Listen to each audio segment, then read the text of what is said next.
We are in the mystery novel Turn Back on chapter 25, The Highway Heading East. The semi is headed due east. Vern is taking it all in as Victor is quite a storyteller and he tells all of his story. He realizes that soon after the kid is talking that he is in a bunch of trouble. After taking Vern up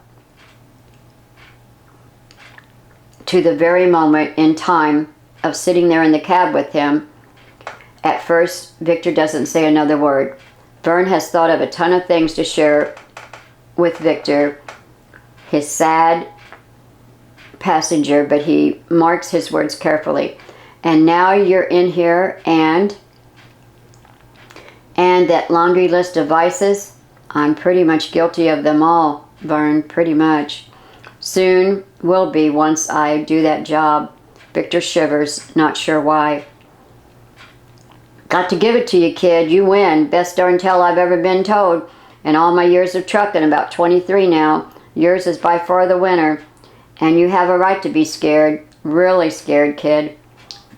Vern scratches his head thinking. Yeah, you think? Sounds to me like you are in way over your head here, kid. So why didn't you just keep on going west with your girlfriend and that hitchhiker, what's his name? Henry? Vern thinks again. Oh, right. What? You want her to be safe more than you want to have the pleasure of staying with her. You'll feel really awful if they catch up and you have to watch them harm your girl. Am I right or am I right? Yeah, you're right again, Vern. It's a tough call. Pretty noble, though, in a twisted way. Yeah, on both counts. Right again. Trust that guy with your girl, do you, and all that money? Victor shrugs, rubs his sweaty palms on his pants. Do I have a choice? Vern chuckles. Well, you did have about 3 choices the way I see it. How do you figure, Vern? Well, your first choice shouldn't have been to gamble and cheat those high rollers. Sounds like New York Mafia to me that you're dealing with. You're in way over your head, kid. Your third choice should have turned them over to the police for plotting to kill an innocent couple. Too late to rectify that now, I suppose. Not a lot of help here, Vern. You're seeing things with the hindsight, and you skipped the second choice, I think. Oh, yeah, sorry. Pointing out the obvious, I guess. Vern chuckles. So,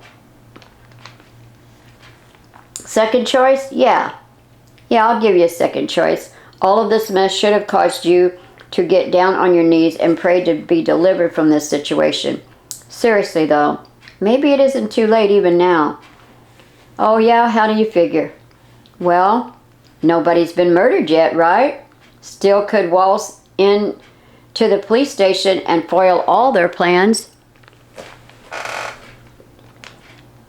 Oh, right. Just like that. Just waltz in there and say, hey, cops, I've been commissioned to kill the Reynolds. And here's the list of criminals who've paid me to do it, with money I cheated them out of in an illegal gambling casino across town. Yeah, you could say something like that. Right. Under no pressure with that crazy idea. Half of New York City will be after my head after that. Up the highway, Vern looks for a place to turn off, but leaves the engine idling. Victor thinks he's about to be kicked out of the man's semi. He scornfully laughs, shakes his head up and down. Yeah, I thought this was coming. Vern takes off his seatbelt, pulls up one leg, sitting almost sideways in the seat. Victor thinks he might try to kick him out of the semi literally with his boot. He looks down at Vern's well-worn boots and then square into the trucker's eyes. Vern begins to reason with Victor. Listen, kid. Think this through for 1 minute. You go back there and pay up, and then what? Then you are running for the rest of your life, and that will be from the law. That's what they want. They want to own you for the next job, and then the next, and the next. And on it would go like that for you for the rest of your life. You'll live in fear of welching on those crooks, and the law will hunt you down, if not them. So let it be them. And then there's your conscience. Even if you stay out of sight, it's your own conscience that's going to hurt you. Your own conscience will hunt you down time and time again with a vengeance. Huh? What are you talking about? You'll have that scarlet letter forever branded on your chest. What? A scarlet letter? I don't get it. The letter M for murderer. Oh. Victor looks away and stares out the window. My advice, if you want any more of it, I'll give it to you. You get yourself to a cop first thing. Maybe, just maybe, you can put these guys away before they put you and your girlfriend away. Save the day for some innocent folks caught in the middle of it too while you're at it. A lot of other innocents could happen to cross those crooks' paths in the future, you know. You will spare a lot of people a lot of grief in the future. Vern chuckles. He gets no response out of Victor. He really doesn't expect any. He continues. One choice is going to turn you into a fugitive. The other could set you free completely. Anyway, you've already made at least 2 bad choices. Don't go compound your problems here, Vic. I'm thinking. Let me think a minute. You're young and you're stupid. You can't fix young. Not for a while, but you can fix stupid, though. Vern punches him on the shoulder. Wise up. Ouch. Victor has to ask. So this is why you pulled over? My problems are what? Somehow important to you? What about your trucker schedule, your load? Victor reaches his arm back. Vern reaches his arm back. Then, after Vic had pointed to his load back there, and Vic again cringes, still distrustful of the tattooed trucker. He nearly jumps out of his seat as Vern loudly slaps the back of his cab several times for emphasis. Empty, kiddo. I don't have a load to haul.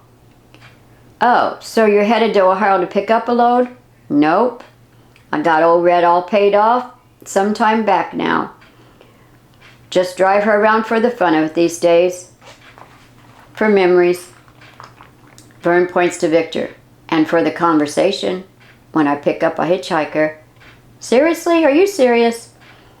Don't need the money. I do haul junk and haul away heavy personal loads, if folks will allow me, if they listen up. Yeah, me and old Red here, we're both retired 3 years ago. Well, that's real noble of you, Vern. Oh, not to. That's just what I know to do, and what I should do, and what I can do, so that's what I do. He laughs. Could you see me as a preacher? Not one for putting on a suit and tie, you know. Vic laughs at the very thought of that. He picks up Vern's Bible, flips through it, not focusing on anything, and then puts it right back down. Vern pushes it closer his way. You know, the very first mistake you made is talked about in that book there, more so than any other topic. Yeah? Gambling? Vic is surprised. Nope. The greed for more money. Gambling is only one means to that end. I won a lot of it, and now I have given most of it over to my girl. It could cause me to lose my life. I don't want to be a murderer, Vern. I don't want to see her murdered either. Don't you see? I have to go through with this to save her life. Oh, so you're going to kill two folks. One is a little girl's mother to save another couple of people. Doesn't add up when you say it straight out, no matter how you try to twist it around inside that pea brain of yours. Well, that's how I see it must be done. Guess it all comes down to whose life you value more, huh? Victor suspiciously eyes Vern. You're planning on turning me in, aren't you, if I don't go to the cops on my own? So either way, I'm kind of trapped. Yeah, I'm a pea brain, that's right. You've trapped me into confessing, all right. Or you could just add me to your hit list. How do you plan to do it? No response. Vern presses him for more information. We both know you're not a murderer, kid, so what's the plan? Down to 2.5 days tops now, aren't you? If I'm counting correctly. We'll make it back to NYC with not much time to spare, and you'll need to decide on a plan right here and now. Okay, yeah, I actually thought of burning down their house after they're in bed. Yeah, no mess, no suffering, no pain. slip into unconsciousness. You know, the smoke and all that you hear about. Not any time of up-close confrontation either. And definitely no eye contact. Great plan, sort of. Victor laughs because he can't believe these odd comments are coming from that trucker. He crosses his arms and stares at Vern. The man won't add anything more to what he had just said. What's up with you? Hey, I read mysteries, suspense stories. Yeah, I can see why you'd want to do it that way. A lot of things could go wrong with your plan, though. They could get out before the smoke overtakes them unless you investigate their alarm system and go around inside a dark house and disable each and every one of their noisy contraptions. Oh, I didn't think of that. Yeah, and then they could not be home that night for some reason. You're on a tight schedule, Vic. Yeah, don't really want to use my backup plan B, though. A gun is too personal, and it'd be really messy, right? Always see their panicked faces in my sleep. Victor shivers. Vern shifts gears. The engine races. He puts on his seatbelt, shifts again and then again. He maneuvers the big rig onto the roadway. Well, we better get back on the road. It looks like you're on a collision course with your destiny, kid. Chapter 26. The highway going west.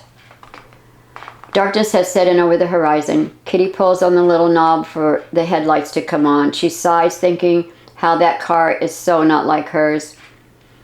An idea comes across her mind and she glances over at Henry. She wants to talk it out with him. So Kitty punches him lightly on the shoulder.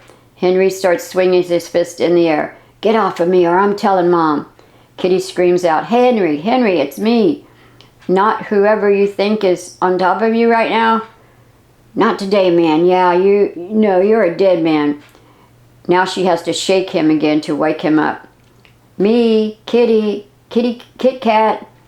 Huh? Oh, Kitty, everything okay with you? Henry sits up and rubs his eyes, looking all around.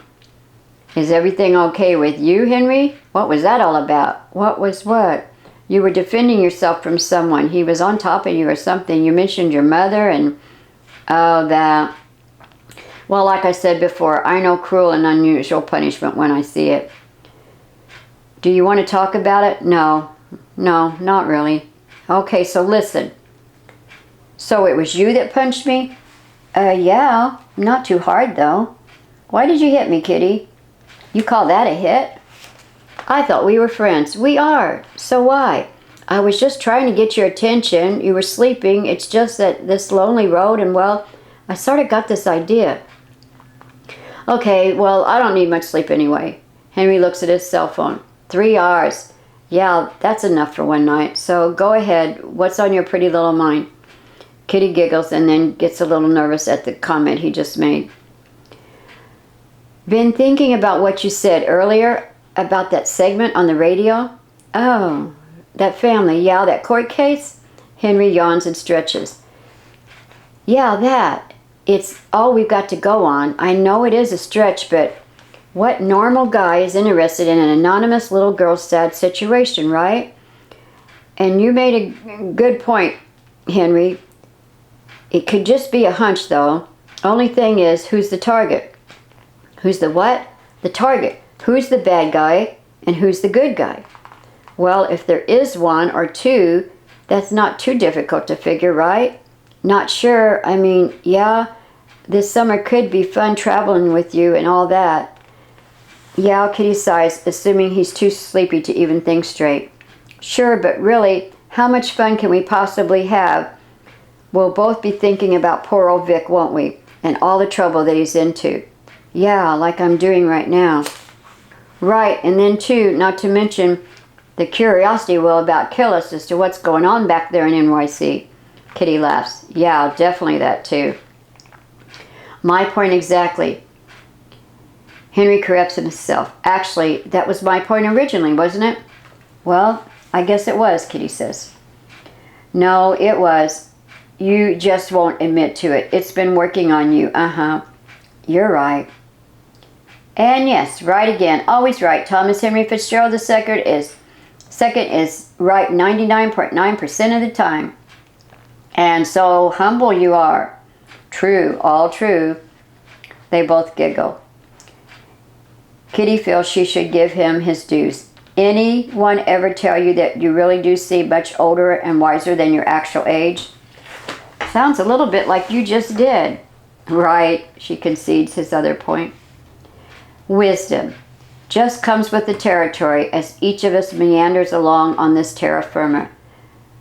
Contemplative interaction with myriads of unique and diverse travelers and reflective personalities who unintentionally expose their many vulnerabilities when finding themselves in the most peculiar, albeit somewhat complex situations, and when presented with being positioned in such a way as well as coupled with me who has unexpectedly intruded inside of their private space, at which time my life has miraculously intersected with their lives, well, then, experienced dialogue cloaked as pure wisdom just naturally occurs, much like the physical and entirely practical process of osmosis, much as the three of us have been experiencing as of late. Henry takes a deep breath and grabs his water bottle, dousing his dry throat. Kitty just stares at him. She's amazed at his impromptu dissertation. Yeah, right again, Henry. So, are you an actual genius or something? Aha, genius. An abnormal condition and definitely not intrinsic to all individuals, though I have this hypothesis that it should at some point necessarily become the norm once again for our species. But that's another topic for another day altogether. Suffice it to say, certain vitamins, nutrients, compounds once found in the atmosphere, i.e. in the air we breathe, Earth planets, are all now extinct and a simplified analysis term as it is, yes, though not lost to this Earth, the lack of which has played a great role in. Kitty is unbelieving of all that is coming out of the hitchhiker's lips. Okay, never mind. I probably wouldn't understand if you gave a full explanation anyway. Sheesh. She starts to slow her speech and begins to look for a place to turn around. And Henry realizes he doesn't have his seatbelt on. He feels around for the belt to latch. He anticipates Kitty will be in a big hurry to get back to NYC. Hey, Kitty, just in case we were to be stopped for any reason, like for speeding or some silly reason like that. Yes, Henry? Kitty isn't sure what's going to proceed out of his mouth at this point. We have not one driver's license between us, you know, so... Yeah, Vic had to do that to protect my identity, so he said, well, where I am at any given moment in this world, I still want to get back there. I understand, and he meant well. Henry tries to reassure her. It's going to be very difficult talking with you now that I know you're a freaking genius, you know. Don't give it another thought. But come to think of it, that just may be why my parents don't want me around. I do talk too much when I'm at home, but I'm just trying to impress them with my knowledge. So, turn back? Turn back then? You okay with that? Well, I would have done that about 75 miles ago.